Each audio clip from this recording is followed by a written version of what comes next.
कल खबरें चली, आज सुबह अखबार के अंदर भी आया है कि वज़ीर आला सिंध ने वज़ीर आज़म को ख़त लिखा है। सिंध से मुताल्लिक जो पीएसडीपी के अंदर सालाना जो तरक्याती मंसूबे हैं जो वो शामिल किए गए, उसके ऊपर उन्होंने कुछ तहफ़्फ़ुज़ात का इजहार किया है। अगर वो एनईसी मीटिंग का इंतज़ार कर लेते जो कि कल होगी, तो शायद उनको तमाम सवालों के जवाब मिल जाते। लेकिन शायद वो इस सवाल के जवाब में इंटरेस्टेड नहीं, कुछ सियासी एक बयान देना चाहते थे। खैर, ये उनका इस्तेहकाक है, उन्होंने किया।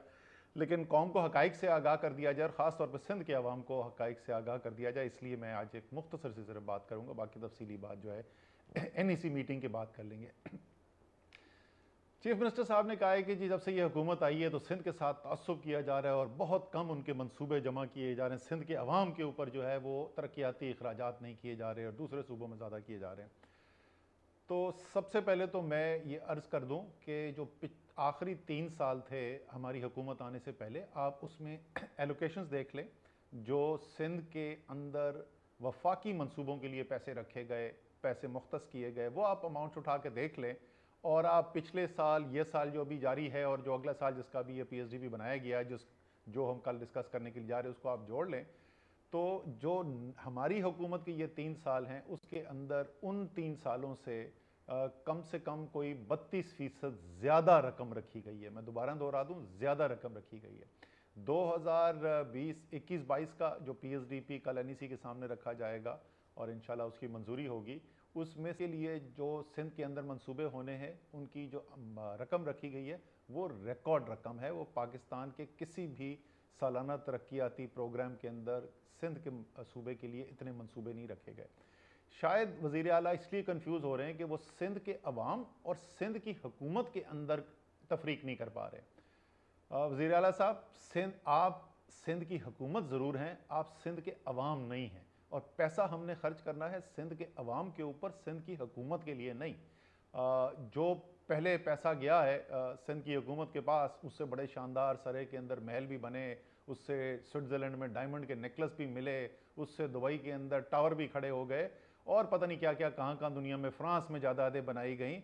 लेकिन वो सिंध के अंदर नहीं लगा पैसा। सिंध के अवाम जानते हैं मैं क्या बात कर रहा हूँ, चाहे वो शहरी हों या देही अवाम हो। बाकी पाकिस्तान वालों को शायद अंदाज़ा ना हो कि इस वक्त सिंध के कितने बुरे हालात हैं, आप एक तरक्याती पहलू से। ये वो वज़ीर आज़म है इमरान खान जिन्होंने सिंध के लिए 1 साल के अंदर एक नहीं 2 तारीखी तरक्याती पैकेज का ऐलान किया।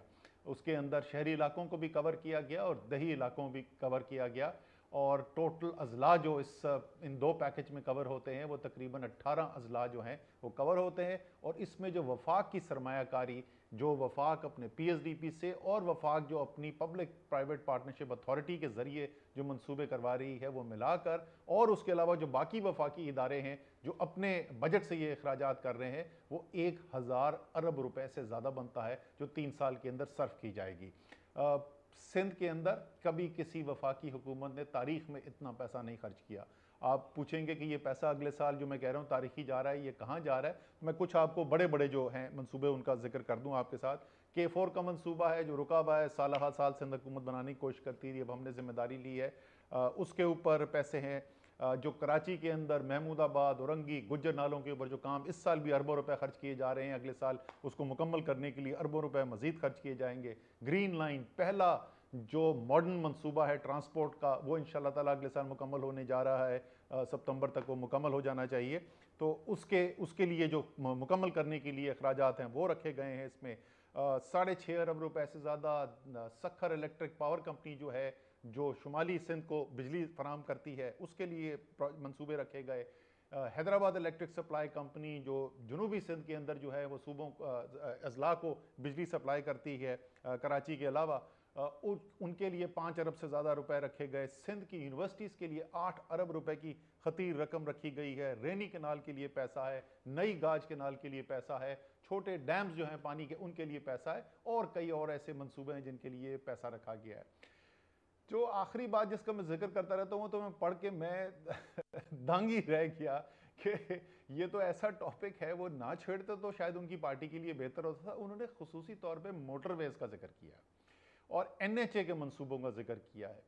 तो मैं आपको बताता हूं कि तहरीक इंसाफ की हुकूमत जो है, मोटरवेज के लिए सिंध के अंदर क्या कर रही है, और फिर मैं आपको बताऊंगा कि सिंध की पीपल्स पार्टी की जो हुकूमतें रही हैं उन्होंने क्या किया है। पहले तो सबसे पहले जब हम आए तो उस वक़्त मुल्तान सखर मोटरवे का मंसूबा पिछली हुकूमत शुरू कर चुकी थी और उस पर काम शुरू हो चुका था। उस मंसूबे को आकर मुकम्मल हमने किया और 98 अरब रुपया मुल्तान सखर का इस हुकूमत ने आके अदा किया उस मंसूबे को मुकम्मल करने के लिए, ताकि सिंध के अंदर पहला असली जो जिसको हकीकी माने में मोटरवे कहा जा सकता है वो मंसूबा किया जाए। सखर हैदराबाद जो है वो उसकी पब्लिक प्राइवेट पार्टनरशिप अथॉरिटी के बोर्ड से मंजूरी हो गई, CDWP से मंजूरी हो गई, पिछले हफ्ते एक्नेक से मंजूरी हो गई, वो बिडिंग के लिए जा रहा है। इंशाल्लाह ताला उसकी बिडिंग मुकम्मल होगी जल्द, और उसके बाद ये हैदराबाद सखर का तकरीबन 200 अरब रुपए का मंसूबा जो है, और जिस मंसूबे को पूरा करने के लिए वफाक जो है वो एक बहुत खतीर रकम जो है वो अपनी वायबिलिटी गैप फंड से डालेगी ताकि उस मंसूबे को किया जा सके, वो बनाया जाएगा। तो अगर मैं ये दोनों मंसूबे उठा लूं, 98 अरब रुपए वो 200 अरब रुपए से कुछ ज्यादा, तो 300 अरब रुपए तहरीक इंसाफ की हुकूमत जो पहली दफा वफाक में हुकूमत बना रही है, जिसकी सिंध में हुकूमत नहीं है, 300 अरब रुपए इन मोटरवेज के ऊपर काम कर रही है जो सिंध की तारीख की पहली मोटरवेज है। अब मैं आपसे पूछता हूं वजीर आला साहब, 6 दफा सूबे में आपकी पार्टी की हुकूमत रही है, 4 मरतबा वफाक में आपकी पार्टी की हुकूमत रही है। पीपल्स पार्टी को पहली दफा जब इक्तदार मिला उसको निस्फ सदी से ज्यादा का अरसा गुजर चुका है, अभी तक पीपल्स पार्टी ने सिंध के अंदर मोटरवेज बनाने के लिए, मैं सिंध के अवाम को यह बताना चाहता हूं, आपको पता है इन्होंने कितना पैसा खर्च किया? सिफर, 1 रुपया नहीं आज तक खर्च किया ये मोटरवेज बनाने के ऊपर। ये हुकूमत जो है, ये पार्टी मोटरवे के ऊपर, हम NHA के प्रोजेक्ट के ऊपर हमसे सवाल पूछ रही है।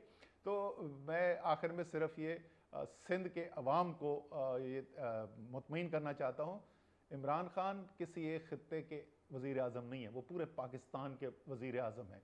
वो तासुब की सियासत नहीं करते, वो हर हिस्से को देखते हैं। इसीलिए एक साल के अंदर एक नहीं 2 इतने बड़े तरक्याती पैकेजेस आके दिए।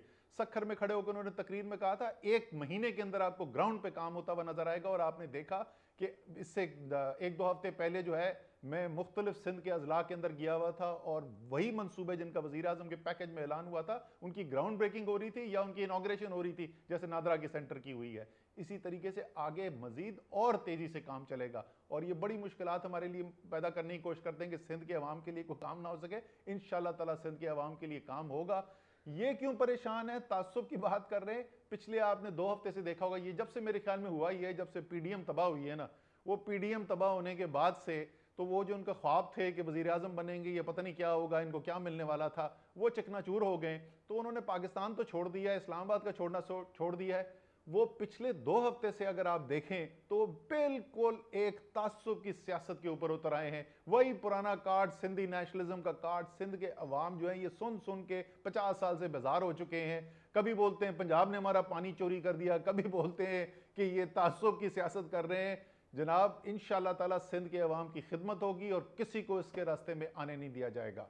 बहुत बहुत शुक्रिया। वज़ीर आज़म इमरान खान साजिशों की सियासत नहीं करते, वो पूरे मुल्क के वज़ीर आज़म हैं। सिंध के साथ किसी किस्म का कोई इम्तियाज़ी सलूक, कोई तासुब नहीं बरता जा रहा। हमने पैसा सिंध की आवाम के लिए रखा है, सिंध की हुकूमत के लिए नहीं रखा।